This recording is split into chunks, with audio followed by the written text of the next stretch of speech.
Bom dia, bem-vindos a mais um Respirar 9. Desta vez o nosso Respirar 9 está enquadrado na campanha BemCare. Este ano estamos a pensar e a discutir sobre o tema de como priorizar saúde mental no local de trabalho, que é o tema deste ano para o Dia Internacional da Saúde Mental. Eu tenho comigo, desta vez, representantes de vários tipos de entidades e penso que a conversa vai ser interessante. À minha direita tenho o Luís Góes, ele é sócio-gerente das óticas OCT. À minha esquerda tenho a Cristina Duarte, gestora do Serviço de Psiquiatria do Grupo Unissana, Hospital Soleirado, em Torres. Depois aqui, à minha esquerda também, continuando pela esquerda, tenho a Alina Lopes, da Associação Magnália. Tenho a Cristina Crespo, psicóloga clínica e responsável pelo projeto Reconstrutivo de Mente.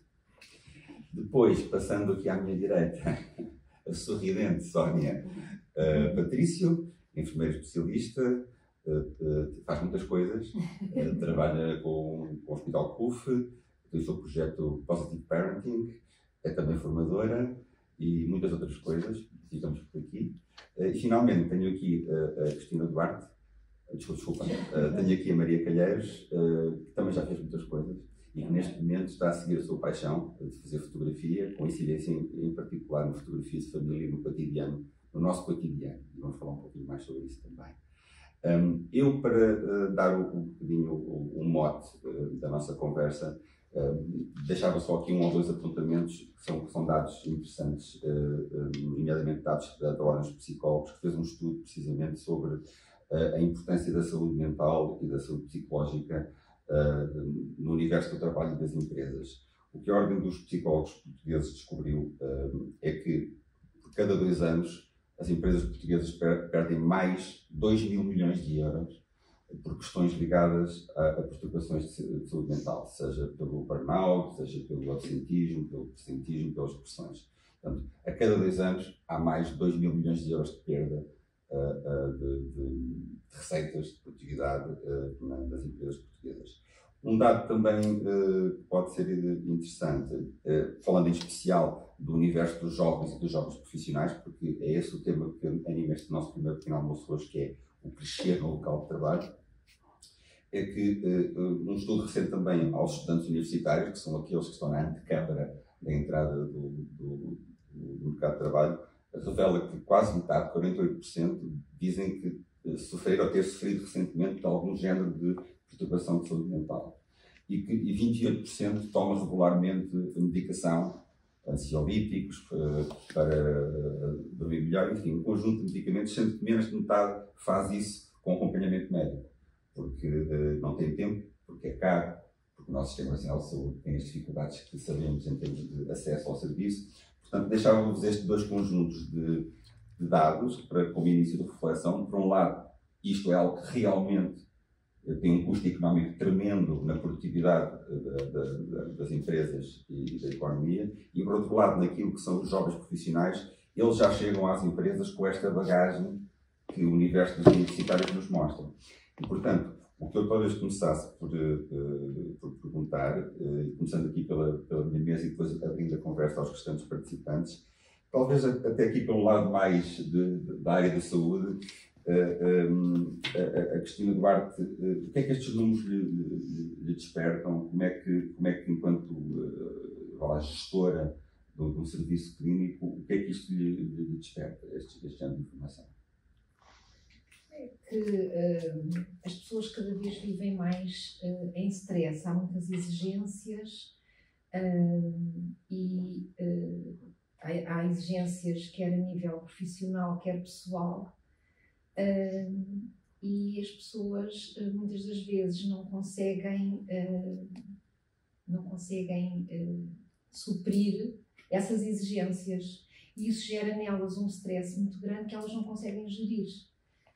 Cada vez menos as pessoas também se autocuidam. O autocuidado é fundamental para que as pessoas possam cuidar da sua saúde mental, cuidar da sua saúde física também, de forma a poderem enfrentar no dia a dia todas essas exigências. Como há pouca preparação pessoal, há pouca também, cada vez mais introspeção, porque não há tempo, as pessoas vivem numa correria muito grande, também não pedem ajuda, porque às vezes têm vergonha de pedir ajuda, acabam por vivenciar esse stress, essa ansiedade muito sozinhas. Eu conheço alguns jovens que me procuram porque não querem ir à escola, sobretudo no pós-Covid, em que ficaram muito isolados em casa e não conseguem ir à escola, recusam ir à escola, porque têm medo de não estar à altura de responder às exigências que lhes são feitas. Na área profissional, na área dos profissionais de saúde, que é a área em que eu vivo diariamente, cada vez os recursos humanos são mais escassos, cada vez a exigência é também maior, até a nível tecnológico, nível de número de doentes cada vez é maior. Cada vez são menos os profissionais para darem resposta e isso vai fazer com que aumente o absentismo, o stress, e portanto estes números, a tendência que têm é cada vez aumentar mais, isto porque as empresas, eu tenho duas experiências, a experiência do público e a experiência do privado. E durante 32 anos de função pública, a experiência é de que o capital humano não é valorizado. As pessoas são números e enquanto forem tratadas dessa forma também não há motivação para que elas investam mais naquilo que estão a fazer, quer pessoalmente, quer profissionalmente, ficam desgastas, ficam deprimidas, depois não pedem ajuda, as horas de trabalho são cada vez maiores, são cada vez mais, e isso faz com que as pessoas fiquem doentes. Isto que eu vejo no dia a dia, cada vez menos enfermeiros, cada vez mais doentes, e a resposta tem que ser dada. Não há como deixar para amanhã. Estão ali as pessoas têm as suas necessidades, têm que ser supridas. E é um desgaste muito grande. Sobretudo não há investimento nos profissionais. Há só exigência. Podemos depois regressar daqui a pouco um pouquinho mais a isso, até porque eu não mencionei isso há pouco, mas além de ser gestora, também tem a experiência como coach. E daí a sua questão do autocuidado também, e a importância de equilibrar esse lado de ter performance ao lado da pessoa gostar de si própria e de se valorizar. Mas devemos voltar a isso na conversa. Agradeço imenso este seu enquadramento, porque acabou por tocar em muitos aspectos e talvez por fazer algum contraste, porque falou das grandes estruturas de serviço de saúde, nomeadamente as públicas, onde as pessoas são números. Eu dava uma volta completa e ia para uma estrutura que é uma PME, uma pequena média empresa, em que se calhar a relação é diferente. Como é que o Luís Góes vê estas questões da saúde mental, local de trabalho e este enquadramento dos profissionais? É verdade que sim. Eu estou a fazer bodas de prata na empresa onde trabalho, sou responsável. Em novembro faço 25 anos, quando lá cheguei éramos 7 ou 8 pessoas, hoje somos 25 e o desafio, mesmo numa pequena empresa, de gerir 25 pessoas é grande, não é? Para além disso, o crescimento em número de pessoas significou que entraram muitas pessoas jovens. Algumas delas vindas da formação, até do curso técnico aqui da Escola Pequena Firme, quando tinha o curso técnico de óptica ocular, ficámos com 2 ou 3 formandos de lá. Para além disso, destas 25 pessoas, 20 são senhoras. Eu há pouco dizia que, se calhar, em termos de contribuição para a natalidade no concelho de Torres, devo estar no topo, porque o ano passado, ou este verão, eu vi 3 licenças de maternidade. Neste momento tenho mais 2 pessoas em licença, ou seja, infelizmente, ainda bem que as senhoras se sentem confortáveis na empresa e eu fico feliz também por isso. E depois, porque somos uma pequena e média empresa, temos 4 pontos de venda, a relação com os nossos clientes é o nosso fator crítico de sucesso. E para a relação ser boa com os nossos clientes, a relação entre nós e a minha relação, e a relação que quem gera com toda a equipa, é fundamental. Ou seja, as pessoas estarem bem é fator crítico de sucesso para que a empresa continue a ter, seja sustentável no futuro. E como tal, não, temos sempre isso em prioridade. Sendo uma pequena empresa, temos alguém muito próximo da gestão dos recursos humanos, a preocupação na gestão dos horários e conseguir equilibrar isso com a vida pessoal. Há aquela questão de licença, mas há aqueles que já tiveram de licença, depois há a questão de colocar os filhos nas creches, depois se há avós, se não há avós, que horas é que as creches fecham, conseguir buscar os filhos. Felizmente temos conseguido criar soluções para que, nem sempre, mas na esmagadora maioria das vezes, as mães e os pais consigam resolver essas questões e o próprio ambiente dentro da empresa. Ou seja, a informação, as pessoas também sentirem que a empresa, de alguma forma, é um bocadinho delas. O saber reconhecer o sucesso quando ele existe. Ter boas práticas de gestão de recursos humanos. Dou-lhe um exemplo. Há uns anos, nós gostamos sempre de fazer uma reunião, 1 ou 2 vezes por ano, com toda a equipe. A primeira abordagem foi ao sábado de tarde. A segunda abordagem foi uma sexta-feira à noite, pior. Então, resolve-se a questão. 1 a 2 vezes por ano, fecha-se a empresa à segunda-feira. É um investimento que se faz nas pessoas, as pessoas vão contentes, fazemos o que temos a fazer. Normalmente temos ou uma ação de team building ou um momento para estarmos todos juntos.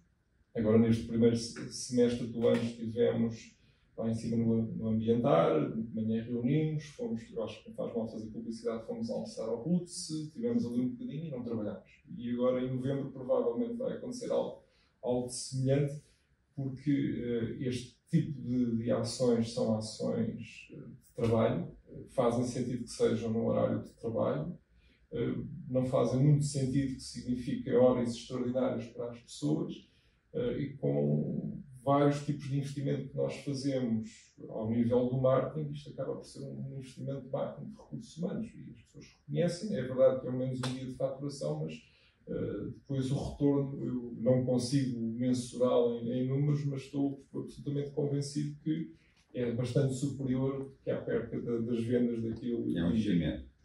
É claramente um investimento.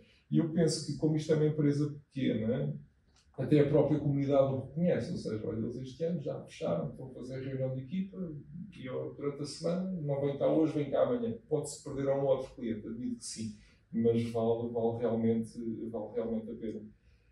Por isso, não seremos com certeza a melhor empresa do mundo, não temos propriamente processos de saúde mental na empresa, mas de uma forma informal, eu penso que estamos relativamente bem. Estamos relativamente bem porque, como eu dizia há bocadinho, o mercado nos obriga assim a estar.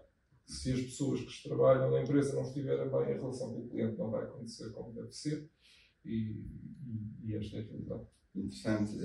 Uma vez mais, um ponto que depois podemos revisar daqui a pouco é, voltando ao tema que nos traz aqui hoje, a questão da saúde mental, do local de trabalho e, sobretudo, a ideia de crescer no local de trabalho. O crescer não é necessariamente apenas um crescer do ponto de vista técnico ou da remuneração, é um crescer para ter espaço para, por exemplo, crescer a família, poder constituir família, e isso também pode ser um fator de bem-estar e de retenção de recursos humanos. Eu também ia pensar nisso. A dificuldade de captar recursos humanos hoje é transversal do mercado, não é? E para pequenas e médias empresas como nós, competirmos com grandes empresas, por vezes é difícil, seja em condições remuneratórias e outro tipo de vantagens. Mas o ambiente da empresa e a pessoa que vem ter connosco perceber que existe ali um ambiente positivo na empresa é indiscutivelmente um fator para ajudar as pessoas a decidirem. Nós temos algumas pessoas que vieram trabalhar connosco vindas de trabalhos de centros comerciais, ou seja, horários de domingos, de noites, quer que seja. Quando as pessoas começam a pensar a organizar a vida, ou começam a pensar em filhos, querem sair deste tipo de trabalho e virem para o dia de comércio tradicional. E nós temos recebido, e eles casam, temos os filhos, e faz parte, e ainda bem que assim é. Qualquer dia, netos. Qualquer dia metes. Qualquer dia metes. Muito bem. Estou só a fazer um comentário. Quando diz que não investe em saúde mental, é precisamente o que está a fazer. Está a investir na saúde mental dos seus colaboradores ao dar-lhes um sentido de pertença.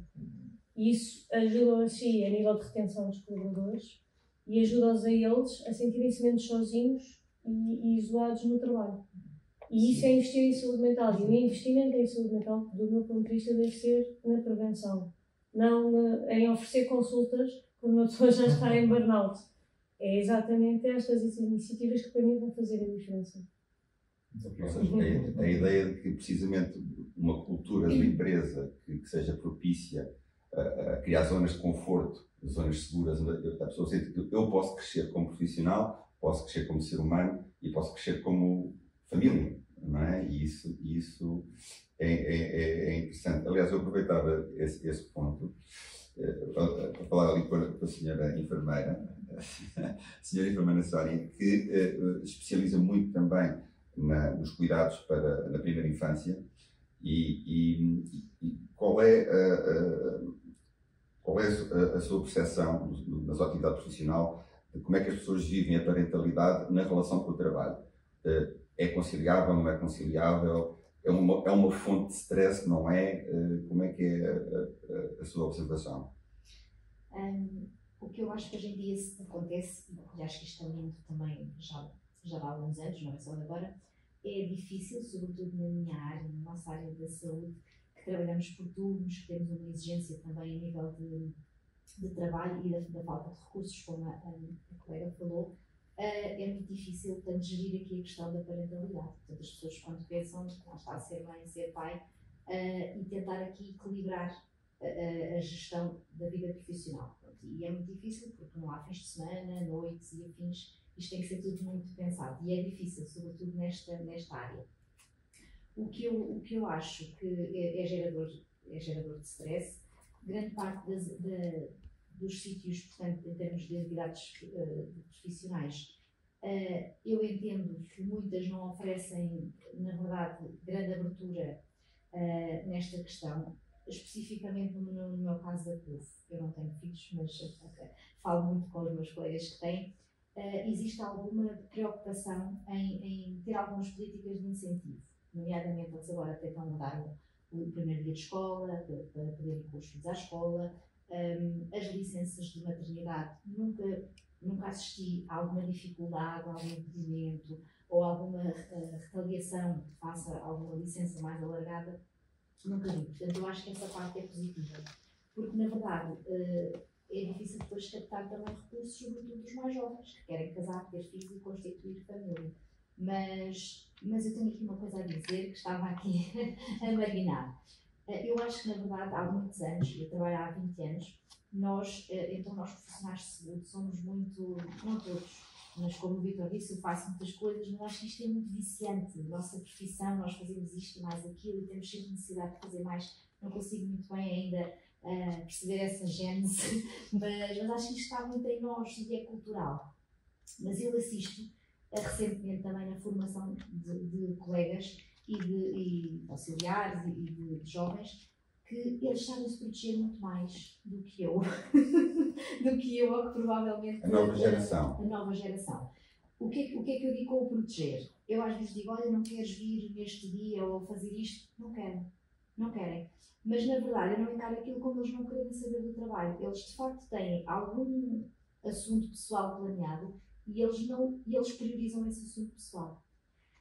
Eu inicialmente entendia como, então mas ele está aqui há pouco tempo e no fundo deveria investir e deveria mostrar que quer aprender e crescer. Mas eu acho que tem que exatamente partir daí, que é uma coisa que eu não tive, este equilíbrio durante muitos anos, é este equilíbrio entre a vida pessoal e a vida profissional. Eu sinto que cada vez mais os jovens priorizam a sua vida pessoal, a sua vida pessoal no sentido de já não vão desmedidamente a trabalhar. Portanto, eles trabalham, mas precisam de ter o seu tempo, as suas atividades, e eu na verdade acho que é muito bom. Isso é muito bom porque é muito saudável. Na verdade, são pessoas que vão trabalhar, e eu vejo muito menos cansadas, obviamente, mais produtivas, vão às horas que têm que ir, mas não querem fazer horas extraordinárias, não querem fazer turnos extra, porque na verdade priorizam outras coisas. São filhos de burnouts. Provavelmente, ou seja, eu ia já meter-me acho que é questão. uma tendência, agora ultimamente, mesmo na formação dos jovens, quando nós incutimos alguns trabalhos para fazer, o que seja, ou seja, eles conseguem logo, aquilo, começam logo a definir limites, que eu acho que é importante e eu admiro-os por isso. Portanto, esta geração mais jovem, aprende imenso com eles. Portanto, As empresas é que têm que se adaptar agora. Exato. A conseguir retê-lo. Exatamente, ou seja, agora é a questão das empresas conseguirem até se adaptar a esta geração, que eu acho que é uma geração.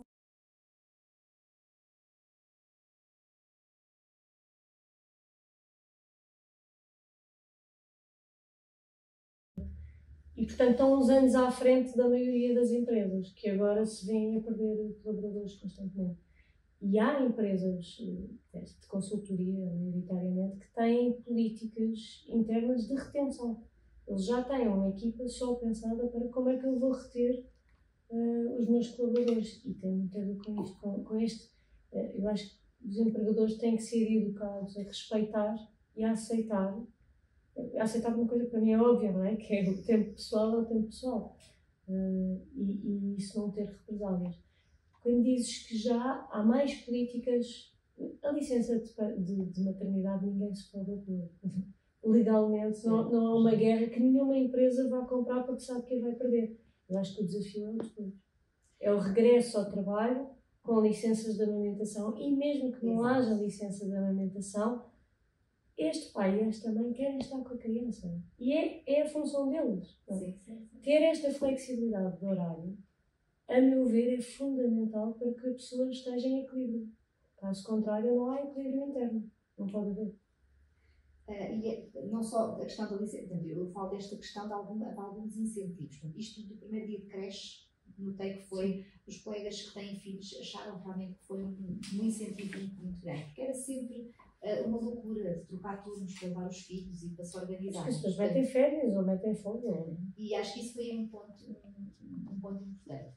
E existem outras ações, team building, como o Luís falou também, existem algumas questões que eu acho que estamos a melhorar. E pode ter a ver com isso, pode ter a ver com o facto de reter as pessoas, porque na verdade depois há muita escassez e se as pessoas não se sentem motivadas, não se sentem acarinhadas, com sentido de pertença, vão-se embora. Portanto, vão-se embora e há uns anos, e ainda se assiste à rotatividade enorme de pessoas, exatamente, até encontrarem uma empresa que lhes dê esse equilíbrio que elas querem.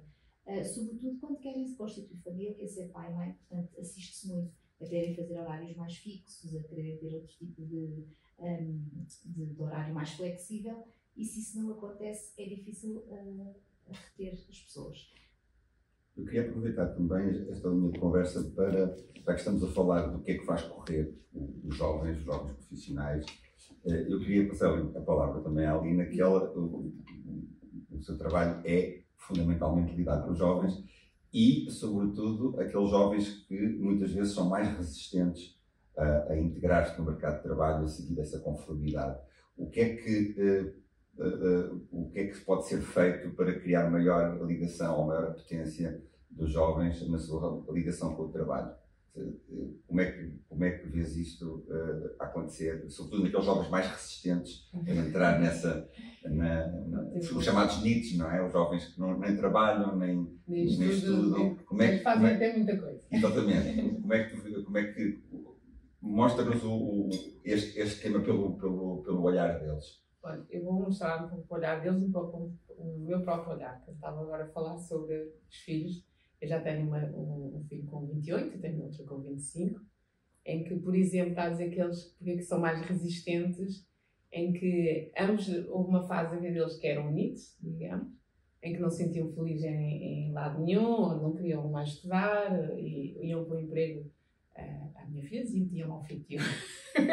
O meu filho, portanto, tinha pouca vontade. E às vezes, nessa luta de descobrir o que é que os fazia não estar motivados, não querer, etc., foi um pouco até, ajudou-me até a desenhar o projeto. Mas voltando aqui, por exemplo, estávamos a dizer que eles são mais resistentes e não vou. A minha filha, por exemplo, agora tem 25 anos, decidiu ser mãe, e o conselho logo de toda a gente é: vais ser mãe, vais perder o teu trabalho. Não vai ao contrato e nunca mais vão te subir depois. Ora, só coisas não à volta do ser mãe. E lembro-me de eu até depois aconselhar, assim, não queres pensar a fazer isso mais tarde? E vais fazendo mais coisas, etc. Se calhar depois vais fazer. Ela disse: não, porque eu sei que eu quero esta área. E também do exemplo, porque sempre pensámos que eles vão ser como nós, mas o exemplo que tinha de mim era: não, ela está sempre a trabalhar, nunca tive tempo para nós. Eu quero até estar num sítio fixo, crescer onde eu posso crescer, mas ter a minha família. E a primeira vez, quando disse à entidade patronal que iria continuar a amamentar, disseram logo: não, como assim? Agora tens de voltar para o trabalho, porque senão... E o próprio Departamento de Recursos Humanos não aconselhava o oposto, não davam diretrizes como fazer para os seus direitos. Também acho que há essa pouca sensibilidade nos recursos humanos, não é muito feito por...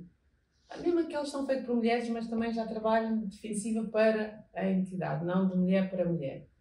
E eu achei muito corajoso a parte dela dizer: não, eu vou continuar a amamentar, e ter ido aos seus direitos, e ter feito um pouco uma revolução na sua empresa.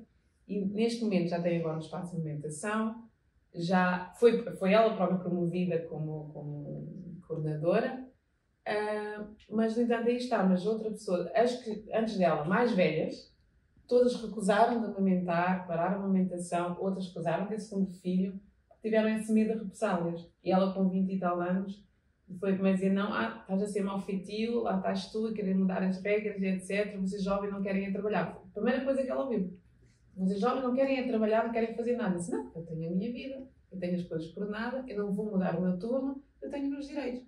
Mas isto, um jovem de 20 e tal anos, poder dizer isso, é difícil numa empresa. Porque mandam-os logo embora, porque já são vistos jovens, hoje em dia não querem fazer nada. Então isto também fez-nos pensar muito, a imagem também que tinham de mim, sempre a trabalhar, etc. Eu cheguei a estar numa empresa há 5 anos nem saberem que eu tenho filhos. Devo faltar-me e darem conta porquê. Isso não é bom.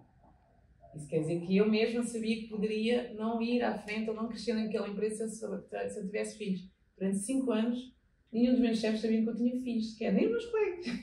Isso é péssimo.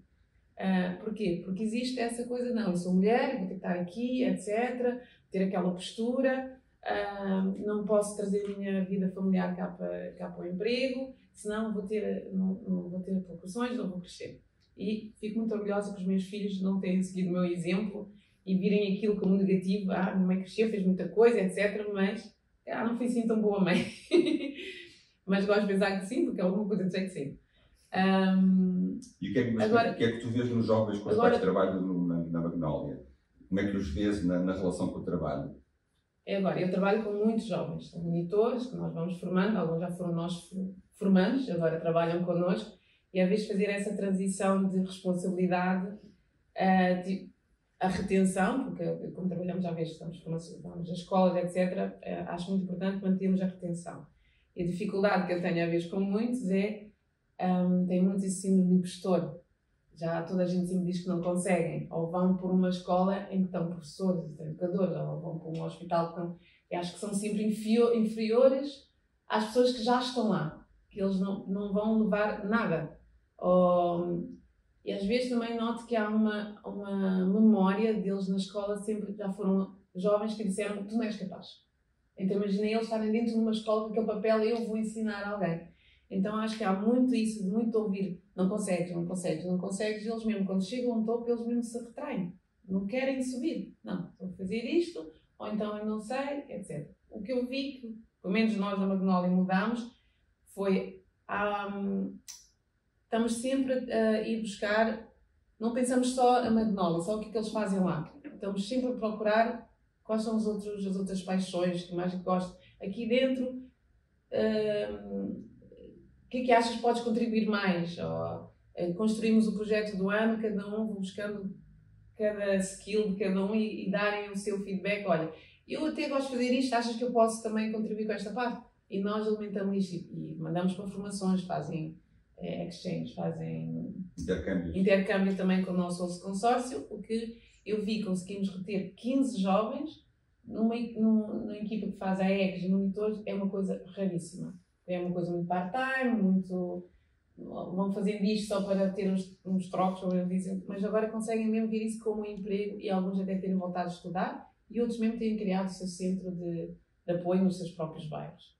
Para mim isso faz diferença, é simplesmente a validação, dar constante feedback e valorizar todo o mínimo de aptidão que eles acham que não é nada, mas valorizá-lo mesmo. É o nosso resultado. Acho que também esse sentimento de estarem a conseguir contribuir. Sim. E isto, sim. seja nos jovens, seja em adultos, nós sentirmos que fazemos parte de algo e que estamos a contribuir, ajuda-nos a sentirmos melhor e mais motivados e mais confiantes. A Cristina há bocado mencionou uma coisa interessante e que acabou por ser um dos temas que está aqui sempre a regressar, que é esta nova geração também funciona por contraste com aquilo que encontrou em casa, os pais, na família. Eu aproveitava este tema da família para trazer à conversa a Maria. Maria, nesta fase da sua carreira, está a apostar na fotografia, mas no ângulo da fotografia sobre a realidade da família, sobre o cotidiano e como é que a família é ou não é uma fonte de modelos positivos ou negativos para os jovens. Isto que estamos aqui a falar tem eco na sua atividade, ou seja, a família pode ser um dos fatores que explica esta relação, nem que seja por oposição dos jovens com o mercado de trabalho. Não quero fazer isto como os meus pais fizeram, não quero viver para trabalhar, quero trabalhar para viver. Sente que isso pode estar na origem de algumas dessas mudanças de comportamento? Sim, nós vivemos tempos cada vez mais em que a imagem está na ordem do dia, não é? Nós somos completamente bombardeados com milhares de imagens todos os dias. Isto torna-se, às vezes, até pesado, torna-se no mínimo cansativo.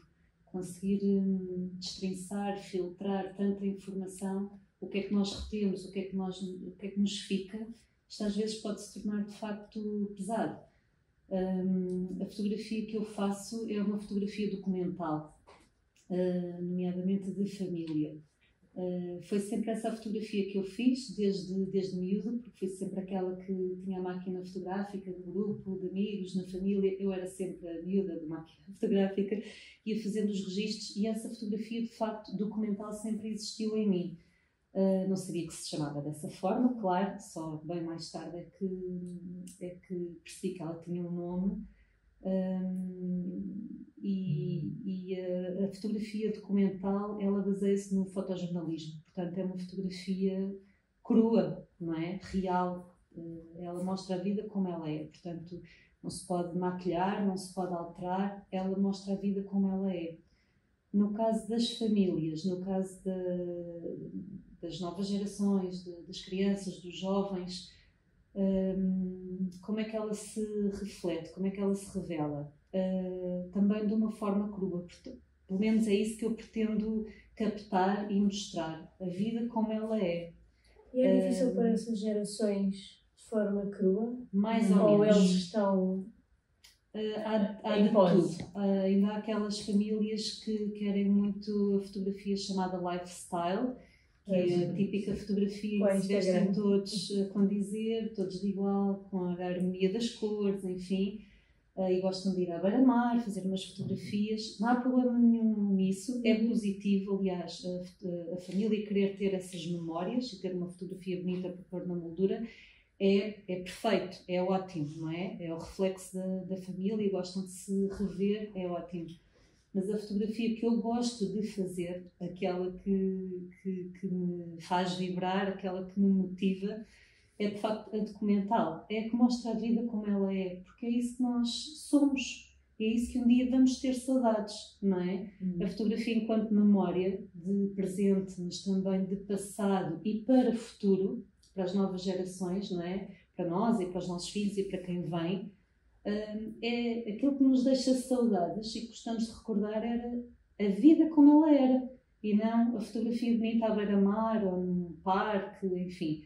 É aquela que mostra a nossa casa ou os sítios que eram especiais para nós, mostram as coisas como elas eram na realidade. O quarto, a casa, mas sobretudo as relações pessoais, o cuidado, do bebê, ou quando eles já são mais crescidos, o cuidado, o afeto, as relações espontâneas, genuínas, um abraço que não seja pedido, um beijinho que seja espontâneo, as relações, as personalidades consegue-se captar através da fotografia, as personalidades logo desde ter idade, num bebê, numa criança, e é isso que fica e é isso que importa, não é o mascarar, o fingir que fazer de conta porque é mais bonito no Instagram. Acho que às tantas faz parte da nossa história. Quem nunca fez uma fotografia mais pousada, mais, enfim, artificial, se é que me faço entender, mas aquelas que nós gostamos mesmo de ver eram aquelas que mostravam a nossa festa de anos, quando éramos crianças e tínhamos os amiguinhos todos lá em casa a cantar os parabéns e a brincar, que mostram o Natal em casa, a família toda reunida. A vida como ela é, não é? São essas que são mais importantes. Há um aspecto que disse, eu acho que eu vou aproveitar para fazer o ciclo completo e voltar aqui à Cristina Duarte, porque este tema do ser e do parecer e da imagem ser uma fratura, não é? Hoje temos uma cultura em que a imagem está a toda a hora, pronta a toda a hora, e temos sempre esta pressão, não é? E queria, de certa forma, recuperar essa ideia de nós como pessoas, nós como profissionais, é difícil despir-nos da pressão de parecer para sermos, não é? Ou seja, a chamada autoconsciência e de como é que nós fazemos a aceitação de nós próprios antes de sermos membros de uma família, sermos profissionais. E eu, neste caso, voltava ao seu tema, mas é uma conversa para todos os participantes aqui, qual é a importância da autoconsciência para construirmos relações de trabalho saudáveis. É importante, não é importante?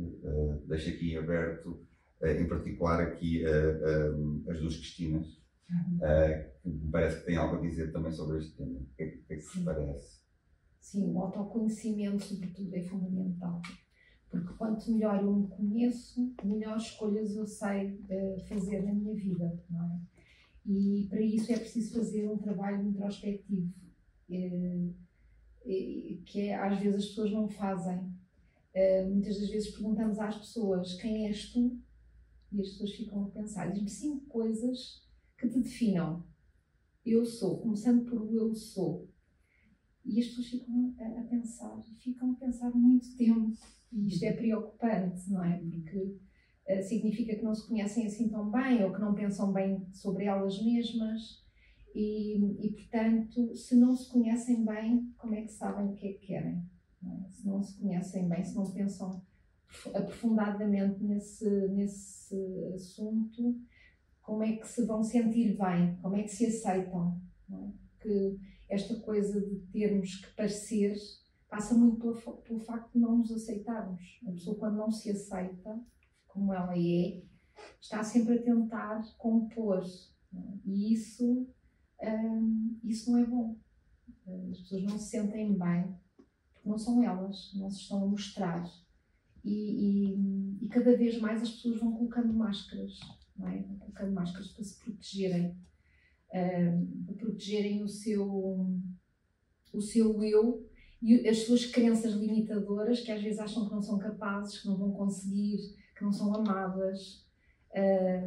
E todas estas crenças limitadoras que têm obrigam-nas a criar máscaras para se protegerem e para serem aceitos pelos outros. E transportam isso eventualmente para o local de trabalho.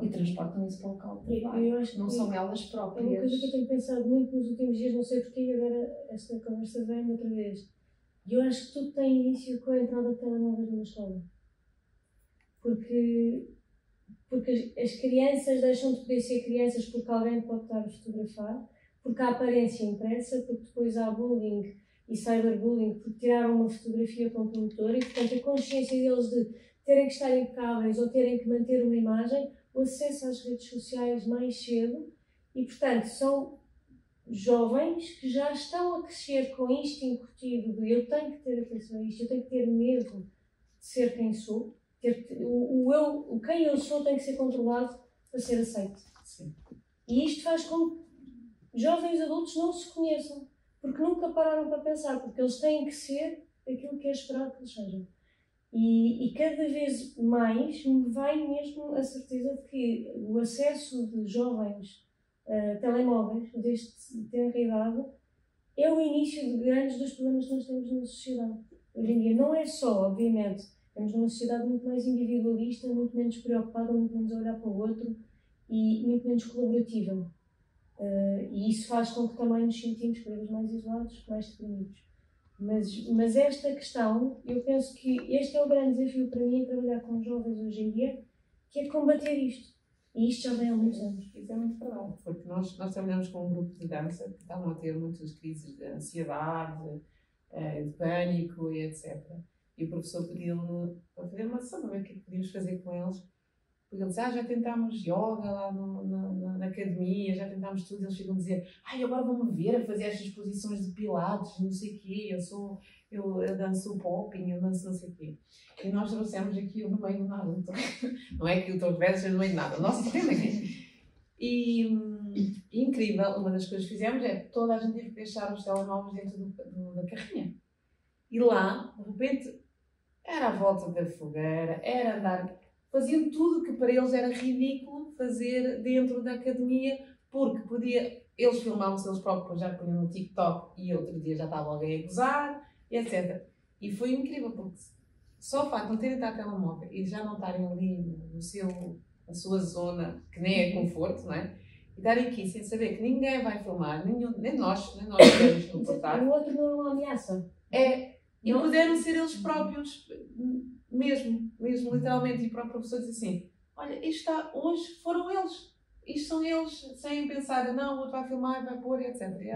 E nem tinha pensado nisso, mas essa coisa da imagem, os telemóveis... Desenvolvimento pessoal para jovens nas escolas, em que o projeto é exatamente esse, era pegarmos numa turma e eles saírem dali enquanto equipa. Sim. E percebíamos claramente que havia vários grupinhos e que os jovens não estavam confortáveis em partilhar coisas de si dentro de uma turma, que na verdade os vai acompanhar durante não sei quantos anos. Isto vai ter impacto.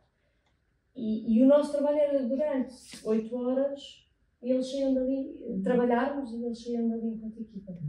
E o que mais, eu acho que a dinâmica que mais impacto tinha era precisamente aquela em que eles mostravam ao grupo as suas fragilidades. E em que eles assumiam, eles estavam todos em fila e nós diziam, passa à frente quem em casa não tem pais presentes. E eles começavam a perceber que não estavam sozinhos e que não há vergonha. E que, olha, afinal não sou única, eu posso falar com aquele sobre isto. E isto fez com que eles se pertencessem e o feedback que tínhamos das escolas era precisamente este. Então, uma turma antes e uma turma depois.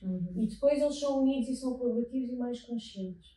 As redes sociais não ajudam. Mas nós agora estamos a fazer esse trabalho e tivemos um desafio agora porque vamos fazer com os professores. Que também é importante. Porque também são pessoas que não se sabem quem são.